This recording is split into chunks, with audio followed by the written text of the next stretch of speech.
A lot of people visiting Edinburgh don't realize that some of Scotland's most incredible places are within an hour from them. So today I'm going to be sharing some of the best day trips you can take or must see close by destinations. Whether you have maybe just an extra day or just a few hours, this is your ultimate list of places to explore to help you make the most of your time in Scotland. So let's get into it. I am going to divide this video into 4 sections. It's going to be by west, north, east, and south in whatever direction you're heading out from Edinburgh. But everything's going to be pretty much within an hour radius. Give or take a little bit. There are a couple that are a little more than that, and I still included them, but most everything is on average within an hour. And I really want to list travel times, things to do and see, and whether you can access it via car or train or bus, especially if you don't feel comfortable driving on the left side of the road. This is kind of your ultimate guide of the things you can do outside of Edinburgh. So let's drive due west first. The west side is really where a lot of the activities are. This is going to have the most amount of things to do, I think personally. We are first going to stop off in the little seaside town of Queensferry. I have a special place in my heart for this little town because I stayed here at the Dakota, which I really recommend this hotel. Honestly, I recommend staying here if you're coming to Edinburgh because it's pretty close to the airport. So it's a nice middle ground place between the airport and the center city. You're going to find that your prices are a lot better here, not being in the center city. And you can find air conditioning a lot better, which is a key for us Americans. So Queensferry, this is just a nice little harbor walk, some pretty views. They've got High Street with a lot of colorful shops and restaurants. You have Harbor Lane where you're going to see these beautiful bridge views. So these are striking bridges. So if you're into the bridges and the photography, this is your ultimate picturesque location. You have the Fourth Bridge. This is that red rail bridge, and it was the first here. And then you also have the Queensferry Crossing, the big white bridges, and you can actually walk on this too. I didn't even realize until today. Now, the history behind Queensferry and where it got its name, this is one thing that I love too, and why this is a special place for me. It was named kind of in honor of Queen Margaret, who was sainted later on and canonized. She was an early historical figure in Scotland. She was married to King Malcolm, and she was pretty much kind of responsible for the Christianization of Scotland, I think, is the best way we can summarize her service. I'll speak a lot more about her when we get to Dunfermline, another city that you can visit close by. I am obsessed with her, and I have done a lot of research on Queen Margaret, so I love to visit this area. And what the Queensferry is based off of is that it was very important to her to establish a free ferry service. For those who were traveling to St. Andrews and making a pilgrimage there, she wanted a place for the weary travelers, so she actually offered free lodging and free food. She was very big on charity. It was very much a part of her very pious religious beliefs. She certainly lived what she believed and made a huge impact on Scotland and really believed in taking care of her flock. So the little town still carries the name till this day, Queensferry. And I first learned about her and about this town from my taxi driver when I was on the way to my hotel from Edinburgh. And so I was really fascinated by this story. All right. We continue on to the next stop, and I am going in the order of how close each spot is along your way. Queensferry, it's probably about 30 minutes by car, but you can get there and access it both by bus or rail. It's even quicker by rail, about 15 minutes, 30 to 40 maybe by bus. But then you come to Blackness Castle. This is going to be about a 28-minute drive, give or take some. Now, you cannot access it directly through the train or bus. But a lot of these, you can take a bus into like a nearby location and then take another local bus. But this is probably going to be more like a car to get to. Now, Blackness is a small village and harbor area, but it's there to serve the main place of Linlithgow, which we will also talk about in a few minutes too. A huge site for Mary Queen of Scots and the royals. This was the royal residence kind of between Edinburgh and Stirling. So the village actually kind of served that palace. And the village was actually a gift that King James IV handed down to one of his servants too. But What is of note here and that you would probably truly want to visit is the Black Ness Castle and the fact that it was featured in the show Outlander. We will be talking a lot about Outlander sites in this video. A lot of them are within a close distance to Edinburgh. And I also have another video out there that is all about Outlander filming locations.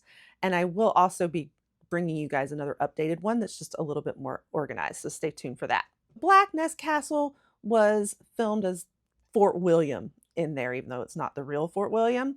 And this did have some of the yucky scenes from Outlander. If you're an Outlander fan, if you know, you know. This is where Jack Randall was whipping Jamie Fraser in the courtyard there. That's where he got his lashes. So you can see some of the scenes from Outlander at this location. And very close by that too is another Outlander site. Again, if you know Outlander, this is kind of your iconic place to visit that everybody dreams of seeing if they're an Outlander fan, and that is Midhope Castle.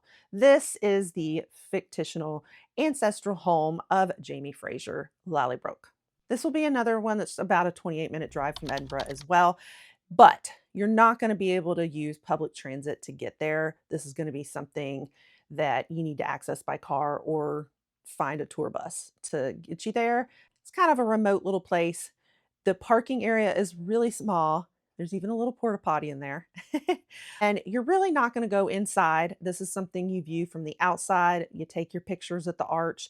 I have seen that some tours have been able to tour inside there, but I think your general public is not going to be able to go in. We weren't able to go in by any means, but we were able to stroll, and I did peek inside some of the cracks. I mean, it's truly just ruins.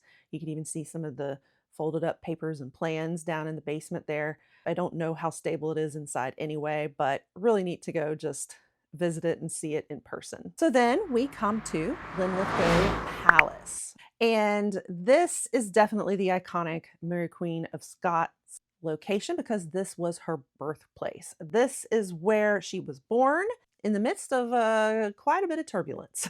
This one's probably going to be like 40 minutes or so by car from Edinburgh. You can get there by rail as well, about 20 minutes, they say. By bus, I think you're going to have to go to Stirling is the closest area to it. But I feel like this is a must-see visit. This is what I'm hoping that I can convince my friend to let us go see on this next trip coming up, because I really want to do a full Mary Queen of Scots tour as well, and I'll be bringing you guys a video on that also. So this was a popular royal residence, especially for the Stuarts, and it was just kind of that convenient spot between Stirling and Edinburgh. It was actually a wedding present from King Henry VIII to his sister, Margaret Tudor, and it also features the tower that you can see where Queen Margaret waited for her husband, King James, in the Battle of Flodden, and of course he did not. And there is the whole drama and story of her being kind of stuck between her brother, King Henry VIII, and her husband. The alliance that Scotland had with France kind of put them in a difficult position. And so this is the tower where she waited for him to return. So a lot of history here, very significant history in this palace. So this is kind of a must-do, I feel like. It is also another filming location for Outlander, and this is truly the icky scenes. Again, if you know, you know. Wentworth Prison. I'm not going to say much more. Some of the grim quarters you see in that episode were filmed inside here. All right, we keep heading down the road and we come to Falkirk. So lots of things in Falkirk to talk about. This is going to be about 35 to 40 minutes also by car, and you can get there by train as well, about 30 by train. So you're going to come to Helix Park where you can visit the Kelpies. The Kelpies are this magnificent horse sculpture. Beautiful. You can see them from a long distance along the highways. They're lit up at night, and there's more to it than I even realized when we visited. When you're on the ground and you see it, you just think it's a sculpture. You can actually go inside them, and you can climb and do the obstacle courses, zip lining up in one of the horses. And I had no idea this whole time. Even stick your face out the little mouth. I think it's Baron is the name of one of the horses. It also has the sidewalks underneath shaped like horse hooves. And I had no idea because you don't see it from that angle from below, but really neat to kind of go visit there. You've also got Falkirk Wheel. This is an engineering marvel, basically. It's like a boat lift, so it raises and lowers boats, but a really neat thing to see, very unique. But then, of the most note to me, keep in mind, I'm a huge history buff. So, part of what I love Scotland for is the history. So, I'm all about the historical pieces and sites and attractions here. So this is what excites me. This is actually the site of where William Wallace was defeated by King Edward in, the War of Independence. Think Braveheart, right? And so you have the Calendar Park area, and in there, that's where the battle supposedly kind of took place. You have the Falkirk Old Parish Church here, which actually houses his ally, John de Graham, who was killed in the battle. And it also features an old Roman wall, the old Antonine Wall. So a lot of things in this area that I didn't even realize before. We were really there in Falkirk to see the Kelpies, and I'd love to go do a little bit more in this area while there. And then we, of course, come after that to the city of Stirling. Lots of things here, more especially from the Wars of Independence, but Stirling Castle itself certainly was huge for the Stuart dynasty. This is going to be about 45 to 50 minutes by car from Edinburgh. You can, of course, get there by train too, maybe slightly quicker, but not much more. And also, you could take a bus straight from Waverley Station. This is going to be longer, though. You're looking at probably an hour and a half by bus. There are park and ride services too, different car lots around Stirling, and it's busy around the castle, but you could do a park and ride service type deal. So, of course, we start with Stirling Castle, probably your biggest attraction. And this castle was especially significant during the Stuart times. Now, it goes all the way back to some fortifications that were already there pre-Scotland era. The earliest residence, I believe, or setup was under King Alexander, who was Queen Margaret and King Malcolm's son, one of their sons that became king. There were several of them, most notably King David, that we'll talk about too. And of course, this is the famous castle that King Edward had seized during the War of Independence as well. And he had to test out his war wolf on this very castle, even though they were going to surrender. So significant for that. However, it didn't really become a huge residence until the times of the Stuarts, like King James IV. This is kind of during when it was in its prime glory. And of course, a lot more history on Mary Queen of Scots here. She was crowned as an infant in the royal chapel here, and James VI was actually baptized in that same royal chapel as well. And it, of course, was the castle that Mary's mother, Mary of Guise, came to seek refuge away from King Henry during the time of the rough wooing when Mary was an infant after the death of King James V, her father. And so that is kind of what started Queen Mary's story and what she was born into. So this was the scenery for that, of course. But this was, of course, still a prime area in the War of Independence.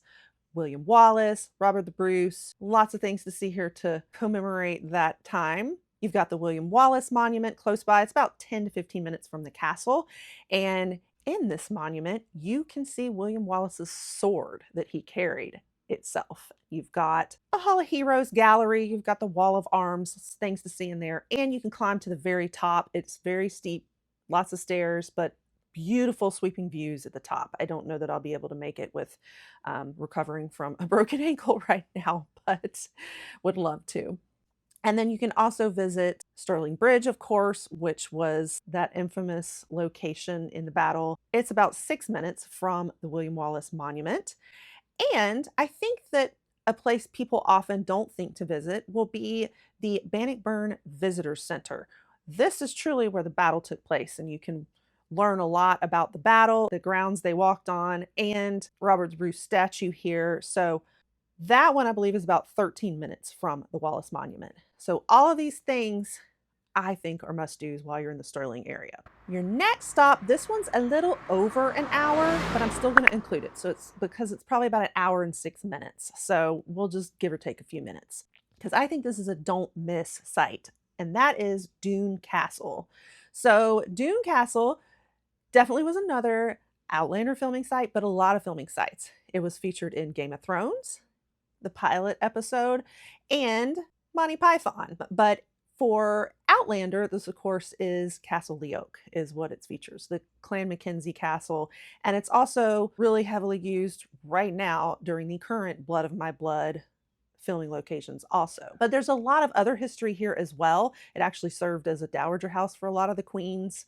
There's a history with Jacobite prisoners. So there's a lot just beyond it being filming locations too. So definitely worth a visit also. You can go inside and tour it or check out the grounds, but this is a must too. You can get there by train, about 55 minutes from Edinburgh, or an hour and a half by bus, but a little over an hour probably by car. And then another one, our last one going west, and then we're gonna tackle another direction. Your last stop, I think, just on the outside of that hour radius is gonna be the city of Glasgow. I had to include it because Glasgow's kind of your other major city. When you're coming to Scotland, your big cities, you're going to think Edinburgh and Glasgow. And Glasgow may be another one you fly into also, but they're located so close together, about an hour and 9 minutes by car away from each other. You're looking at train, 44 minutes, bus over an hour or two. So, but they're still in such close proximity to each other that I feel like if you're coming all the way to Scotland, you might as well see both cities, both major cities. Glasgow is very different from Edinburgh. Edinburgh is your history. It's really your tourists. Glasgow is kind of more the locals, and it's kind of all about art and music and your local culture. Kind of a different vibe, but I think it is worth it to check them out. So in this area, I think that things to do there are especially going to be a lot of your museums. There's some cathedrals, just touring and seeing the beautiful vibe of the Glasgow area. All right, so that knocks out everything if you're driving west. We did it in order of how close each of these were to Edinburgh, with the farthest distance ending last. Now we're going to do the same thing going in the northern direction. So as I was discussing earlier, the city of Dunfermline. I cannot wait to visit here. This is number one on my list, besides maybe my ancestral lands. And this, you're going to go through Queensferry. Again, it's kind of like west and north. And of course, with Queensferry, there's a South Queensferry and there's a North Queensferry. So you're going to keep going through Queensferry and you're going to keep heading west and north, and you're going to come to Dunfermline. This is basically the ancient city in Scotland. This is where Queen Margaret and King Malcolm first set up. This was their royal residence. This was before there was really a Edinburgh castle. And their son, King David, is the one who really started building, and a lot of what you see today in Edinburgh and other places, the cathedrals and all the architecture, a lot of this came during King David's era, but Queen Margaret and King Malcolm were kind of a precedent to him. And Queen Margaret was fleeing from England basically during the Norman conquest from William the Conqueror, and she married King Malcolm, and it's a beautiful love story, to be honest with you. And they had 8 children. Like I said, she was very religious, very pious, and he was kind of an old like Viking brute. And so it was such a neat story. She really didn't want to marry him until he converted and was going to fully kind of embrace her Christian values. It was very important to her to really take care of her people there in Scotland. So you can visit this whole area. You can see the cave where Queen Margaret would go pray every day, all day. She was known to fast constantly, which may have been part of what led to her death as well, was just not being in the best health from not eating. There's speculation on that, but you can find the abbey where both she and Malcolm are buried, and their bones were actually smuggled out of the country to Spain. So it's more like a shrine now. It's not their actual bones anymore. And it was during, the Protestant Reformation, a lot of the abbeys and graveyards were being robbed, damaged, and destroyed during that time. But there's supposedly a surviving shoulder bone relic left. You can also find Robert the Bruce's bones here as well. This is also where he is buried. However, his heart is supposedly at Melrose Abbey, which we will talk about later as well. And we'll give you the story on that, why the heart is separate from the bones. But this is just a place I'm so excited to visit because I cannot wait to see the site of St. Margaret that I've followed for so long. And there is a fun little legend of when they were transporting her and they passed by where King Malcolm was buried. Supposedly the coffin or what they were carrying was too heavy. They couldn't carry it any further, and it was like her spirit was refusing to go anywhere else beside her husband's side. I just love that story. All right, but then we continue on to the little village of Colress. This is about 45 minutes by car. It's not going to be a direct route though by rail. You can't get there by rail. This was also another Outlander location. It features the Outlander village of Cransmuir. This is, of course, where Gellis is. They have the whole witch storyline, and rightly so, because this was a real life site of a lot of the witch hunts. This was a major area for it. They did put a lot of women through the witch trials here. They tortured many of them in the name of finding the devil's mark, so on and so forth. So this is a big area for learning about, that era of history. You can visit the toll booth and also the West Kirk ruins. Those are what's especially associated with the witch trials here. So Colrose was a little more west and north. Now we come back just north. You keep going further up. And then you're going to come into the Kinross area, which is kind of the same area as Loch Leven. This is probably about a 40 to 50-minute drive from Edinburgh, almost an hour by train. Supposedly there is a ferry. So to access it, it's like a little island. And so you got to take a little 10-minute ferry ride over to visit from there. Leven Castle, the history here, not only was it a significant area for Robert the Bruce, some of his allies, but also it was where Mary Queen of Scots was imprisoned. This is where she was forced to give up her throne and abdicate to her son, King James VI. She did escape in disguise on a boat, but soon after it didn't go very well for her. And really cool that you can actually go visit and you can see the very room where she was kept prisoner. Then we come to Perth. A few things to do in Perth. This is an hour and 10 minutes. So yes, it's still outside that hour radius, but I'm going to include it because I think of note here, there is the Perth Museum that now houses the Stone of Destiny. This was the stone that all of the old Scottish royals sat on in their coronations. And I actually have seen it because it was housed in Edinburgh Castle. Interesting of note, it was taken by King Edward during the Wars of Independence, kind of as a prize, like, haha, we own it now. And it stayed in England for a very long time. Then it was actually smuggled out of Westminster Abbey. There were some students that actually robbed the place and returned it to Scotland. But they eventually did end up bringing it to Edinburgh Castle. They did remove it and bring it back to England for King Charles's coronation. But they did return it back to Edinburgh Castle, where I got to see it back in 2023 in September. But since then, it has now moved to the Perth Museum. So I think that, it's worth a visit there to go check out the museum. Also in the area is the St. John's Kirk, where John Knox had some of his very fiery sermons that really influenced and led the Protestant Reformation. You've also got Hunting Tower Castle here, and this is where Mary Queen of Scots and Lord Darnley had their honeymoon, so you can go see the room.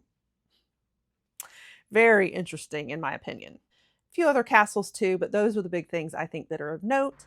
And then we come to Falkland, another one that's kind of beyond the 1 hour radius too, but pretty close to an hour. You can't get direct connections here though by bus or rail. This is going to be a car ride. This is another Outlander filming site though. So this is the famous scene, of course, in the beginning where Jamie's ghost appears and Frank sees him. And it happened again in the last season where they kind of cleared up the whole ghost mystery. This is where the Bruce Fountain is located. They try to claim this is Inverness in the show, but it's not really Inverness. Inverness is much further north up by Loch Ness. And then finally, I am going to include St. Andrews. Now, St. Andrews is way beyond an hour. It's like an hour and a half, but I'm just going to include it because it's of note. And because I think a lot of folks feature Edinburgh close by when they're showing St. Andrews, like on the golf shows. My dad is a huge golf person. He's loved golf all his life, and he's watched all the golf tournaments from St. Andrews because this is the birthplace of golf, basically. This is where it all started. Around 1400, King James II actually banned golf for a little while, but then it was reinstated again under King James IV. So this is the famous golf courses here. And you can see the famous golf course bridge, the Swilcan Bridge. That will mean something to my dad, I'm sure, around the 18th hole, supposedly. It also houses the largest church in Scottish history. but was also outlawed during the Scottish Reformation too. And so a mob kind of destroyed it. And really, what's left is just the ruins, but such a marvel piece to see. This was sort of the center of the medieval Catholic Church in Scotland. So around like 1158 was when it was built. All right, so we did go way beyond the radius for the north. Let's talk about the east. I really only have like one thing. If you want to visit sandy beaches, this is kind of your beachy family place, and that is North Berwick. It's going to be about 49 minutes to the east, and it's on the coast. Maybe 30 minutes by train. You can go straight from Waverley Station. This is going to give you some sandy beaches. So if you actually want to see what the beaches are like, I think it's kind of chilly, but it's going to give you beaches where you can swim. It's a sea town, but also of note is going to be the Berwick Law, which is like a huge giant hill, kind of similar to Arthur's Seat in Edinburgh. It's going to give you those beautiful views, some like volcanic features too. And then last, let's talk about heading south. A few things of note. Okay, so this isn't so much sights to see, it's more things to do. When you're coming to Scotland, if you're like my family, my friends, we want to see some Highland cows. We got to see some cute, cuddly things. So, where can you go to see Highland cows? There is a spot right outside of Edinburgh, just south of it. So, about 25 minutes by car from the city center, maybe 30 minutes by bus. It is more of a walking trail, though, that you're going to come to. It's called Swanson Farm. We have this as one of our stops, too, on our upcoming trip. And you can take a little walking trail. So it is going to kind of depend on if the cows are out, but they're kind of along this trail to see, supposedly. So this is really exciting, a place where you can truly come to find those cows. You also have the Edinburgh Alpine Coaster. It's like a little roller coaster, but it's one of those where you can control your speed. So it's not like a big scary one. You can go as fast or as slow as you want, kind of lower to the ground, but you have these amazing views. It is also south of Edinburgh, so you have these sweeping views of the city. It's going to be about 20-30 minutes by car from the center city, kind of in the Hill End area. I'm sure I mispronounced that, sorry. But yeah, this is actually on our list to do on this upcoming trip also. And then back to the sites. So Roslin Chapel is next, about 32 minutes south of Edinburgh.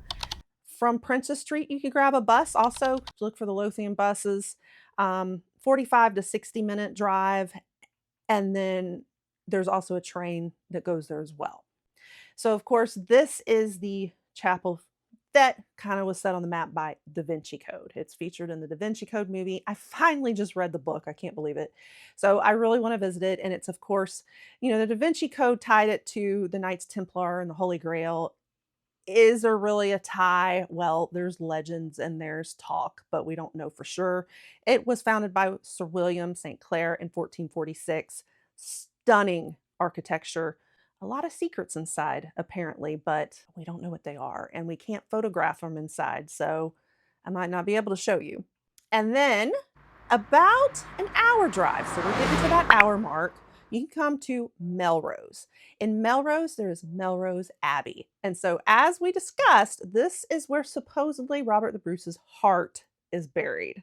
Why was his heart separated from the rest of his bones? Well, when he fell ill and was kind of on his deathbed, he wanted to fight in the Crusades. And so he sent his buddy to carry his heart to fight for him because he knew he wasn't going to make it, basically. So his buddy basically took his heart to fight in the Crusades. And so that is why his bones are in one place and his heart is buried in another. Kind of interesting. Now, this is around the Borders area, and we've all been kind of talking in my other video, like about the trek we're taking in Scotland on this trip versus our other one. And, everybody comments like, nobody goes to the Borders. I am dying to go to the Borders. And so this was a lot of instability in this area because being right at the border to England, this is of course what got raided the most by the English. And of course it got raided by King Edward, and a lot of the abbeys in this area were just trashed. So Melrose Abbey was one of them. There's several others too, and you can visit any of those other abbeys as well. And they're all about an hour from Edinburgh too. You've got Dryburgh Abbey, you got Kelso Abbey, and Jedburgh.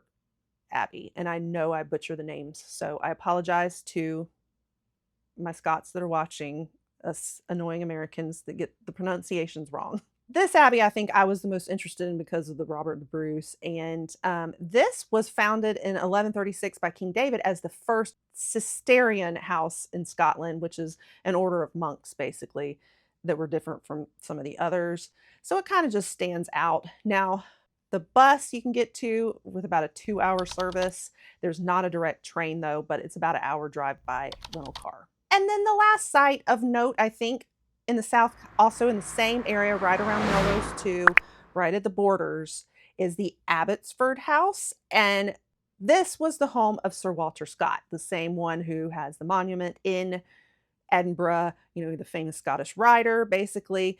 And this is a huge mansion, a huge estate to visit. And there's a whole museum in there. And he built it and he had it as a museum while living there. So, another one of note to see, I think.